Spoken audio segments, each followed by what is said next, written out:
Hey, what is up, everybody? In today's Daily Bible Breakdown, we're in the book of Judges, chapters 18 and 19. And in chapter 19, there's a story that gives us an insight into the heart of man and also into God's amazing grace. What is this story and why does it matter? Stick around to find out.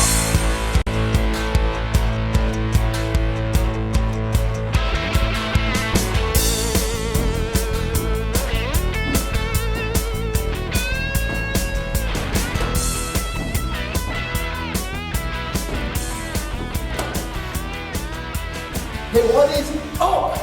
Ladies and gentlemen, Bob Garvey with the Bible Strength Project, here with another episode of our Daily Bible Breakdown, where we're doing two things. One, we're lifting up biblical truth to help you get stronger mentally, physically, most importantly, spiritually. Two, we're reading through the entire Bible in just 1 year, 365 days of joy. Getting a couple extra burpees for my 100 daily burpees. And as you can see, I'm in the barn of knowledge. Barn of knowledge. Did you like that?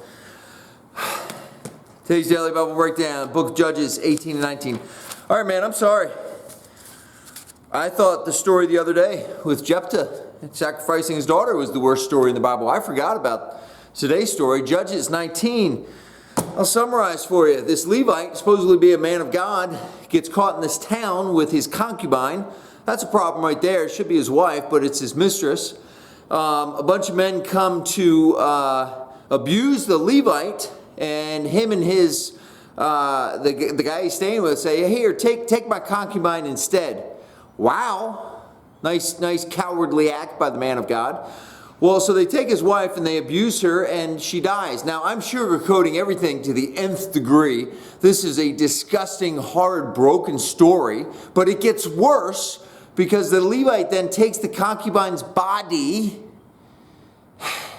and he cuts her up and he sends a body part to the 12 tribes of Israel to rally them to come and help him. This is disgusting. It's hard. It's why people don't read the Bible.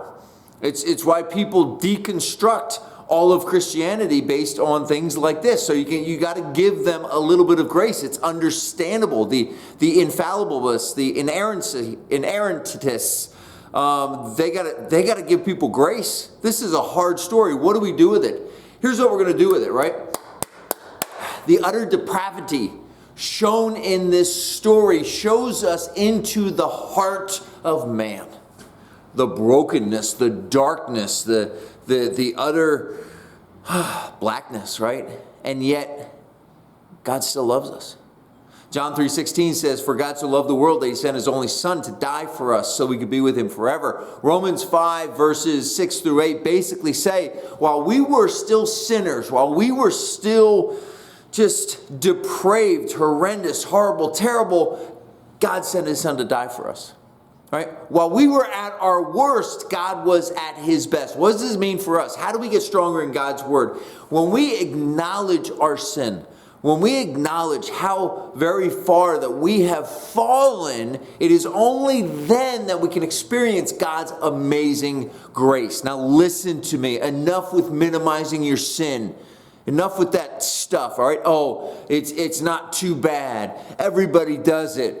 Whatever other reason, right? God says sin is sin, and you are so far off from the plan that I have for your life, you don't even know. And the way to get back on is to say, yes, I acknowledge it. I did it. Forgive me. Once you do that, God backs up the dump truck of grace and pours it out.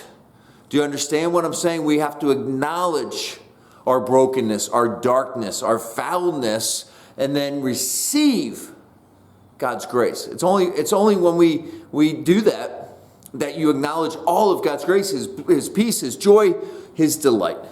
Whew, yuck. Man, that was a tough reading. Book of Judges. We're done with it tomorrow. Thank goodness. Now for today's Power But God demonstrates his own love for us in this. While we were still sinners, Christ died for us. Do me a favor, get out your daily Bible reading tracker. Give yourself a check mark. Give yourself credit for doing the work today. It's not easy reading a Bible every single day, but we are getting it done. Bob Garvey with the Daily Bible Breakdown. We'll see you tomorrow.